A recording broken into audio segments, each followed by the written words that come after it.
Si eres hipertenso o estás sospechando que puedas tener hipertensión, este video te interesa. Vamos a hablar de hipertensión arterial. Hipertensión arterial es una enfermedad crónica, es totalmente controlable y es multifactorial. Ahorita vamos a hablar de alguno de esos puntos. Se caracteriza o se define como una presión arterial sistólica mayor de 140 y una presión arterial diastólica mayor de 90 milímetros de mercurio. Pues la importancia del tema de la hipertensión son varios puntos, entre ellos es que es un problema de salud pública, tiene una alta prevalencia y una alta incidencia. Vamos a decir que lo que es la incidencia son los pacientes que ya están existentes, que ya se conocen hipertensos, y la prevalencia son los casos nuevos que se están diagnosticando de presión alta.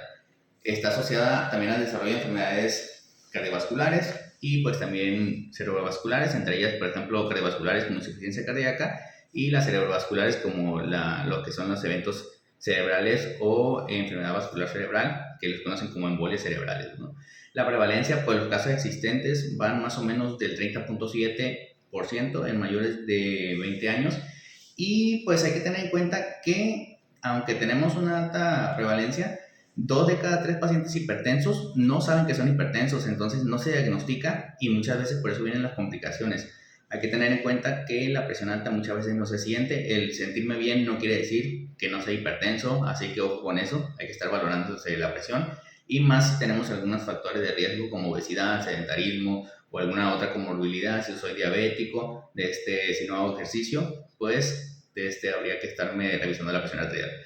Vamos a tener, aparte de que 2 de cada 3 hipertensos no saben que son hipertensos, también poco más de la mitad reciben tratamiento, pero de esos que reciben el tratamiento no están controlados todos. Solo el 14.6 logran un control de la presión arterial. ¿Por qué? Por mal apego al tratamiento, porque no les explican bien para qué es el medicamento o simplemente pues no se lo quieren tomar, ¿no? Entonces sí es una batalla con eso. Hay que tener cuidado y hay que tomarse bien los medicamentos y estar en controles. La presión alta se va a clasificar en primaria o esencial, que es la más frecuente. El 90-95% es hipertensión primaria, que es multifactorial. Ahorita vamos a hablar de algunas de las causas. Y pues del 5 al 10% aprox es hipertensión secundaria. Entonces, la primaria, como les digo, es del 90-95% de los casos en total y pues es multifactorial. Entre ellos, pues malos estilos de vida, malos hábitos higiénico-dietéticos, mala alimentación, alto consumo de sodio, bajo consumo de potasio, no hacer ejercicio, estrés mental, el uso de toxicomanías, por ejemplo, alcohol y alcoholismo, también, alcohol y tabaquismo pueden aumentar la presión arterial, ¿no? Y pues algunos otros factores de hipertensión en pacientes mayores de 30 años son, por ejemplo, el uso de vasoconstrictores, tratamientos vasoconstrictores, antihistamínicos como la loratadina, clorfenamina, algunos esteroides como la hidrocortisona, por ejemplo, la dexametasona, betametasona, y los AINES como el diclofenaco, el naproxen, entre algunos otros. Otros factores son diabetes mellitus tipo 2, está muy ligada con la cuestión de la presión arterial, y el síndrome cardiometabólico. Las causas secundarias de hipertensión son del 5 al 10%, como les comentaba, es mucho menos porcentaje, y pues algunas de las causas son apnea del sueño, pueden ser insuficiencia renal crónica, puede ser aldosteronismo primario, algunos tumores como el fibroblastoma, por ejemplo, que aumentan la presión arterial, enfermedades tiroideas, coartación de la aorta, entre algunas otras patologías.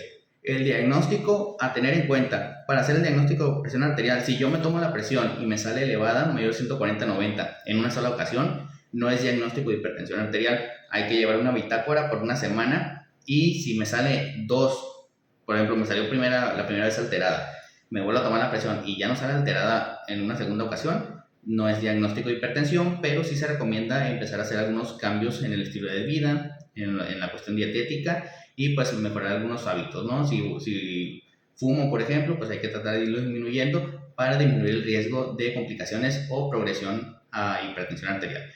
También, pues, la presión alta muchas veces no da sintomatología. De hecho, a esta enfermedad se le conoce como la muerte silenciosa. El que no tenga síntomas no quiere decir que no sea hipertenso. Entonces hay que tener muchísimo cuidado con eso. Y si tengo factores de riesgo, pues hay que llevar controles. Si soy mayor de 18 años, también hay que estarme tomando periódicamente la presión arterial para diagnóstico oportuno y empezar tratamiento en caso de que sea hipertenso. el cuerpo se adapta. ¿Por qué no? Porque muchas veces es asintomática, porque el cuerpo se adapta muchas veces al cambio de la presión. Entonces hay que tener cuidado con eso. Y pues hay que tener en cuenta que aproximadamente el 60% de los pacientes hipertensos desconocen que son hipertensos. Entonces, si vamos a ver aquí, por eso se recomienda, dicen los libros, que se tiene que tomar la presión a todos los pacientes mayores de 18 años que acuden a cualquier consulta. Eso sería lo ideal, hacer un tamizaje de los pacientes para diagnosticar tempranamente a los pacientes hipertensos y sobre todo a pacientes que presenten algunos factores de riesgo, diabetes, que tengan obesidad, que tengan, por ejemplo, sobrepeso, que sean sedentarios. En ellos hay mayor factor de riesgo, ¿no? Entonces, ¿qué hay que hacer? Si encontramos cifras tensionales elevadas, pues hay que hacer una valoración clínica completa. ¿Esto para qué? Pues para hacer un diagnóstico certero, para definir la gravedad según digamos, el nivel de hipertensión que tenga el paciente en este caso, identificar las causas de la presión arterial, ¿sí? ¿Por qué se le está subiendo la presión arterial?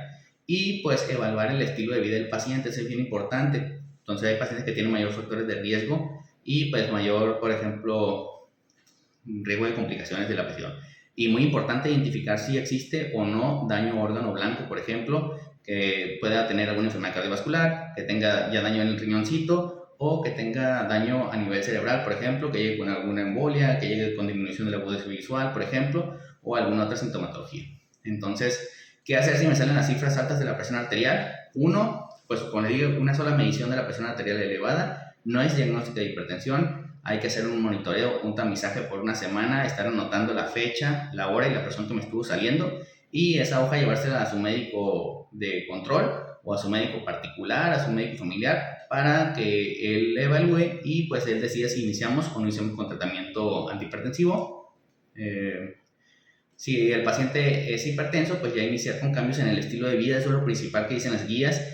Pero pues siendo realistas, si el paciente pues nunca ha llevado ese estilo de vida, es muy difícil que lo vaya a lograr o que vaya a bajar las cifras tensionales con solo cambiar el hábitos. Y es muy difícil que el paciente cambie hábitos. Entonces, siendo realistas, ya muchas guías dicen que hay que iniciar con tratamiento en cuanto se diagnostique. Entonces, cambios en el estilo de vida, que son dietéticos, hacer ejercicio, evitar pues el sedentarismo, disminuir las toxicomanías, consumo de alcohol, consumo de tabaco y pues iniciar el tratamiento antihipertensivo según el caso, ¿no? Y pues si tienen alguna duda o pregunta acerca de este tema, déjenme en los comentarios. Los invito a que se suscriban a mi canal de YouTube, Dr. Francisco Arce, y a mi página de Facebook, Dr. Francisco Arce. Hasta la próxima.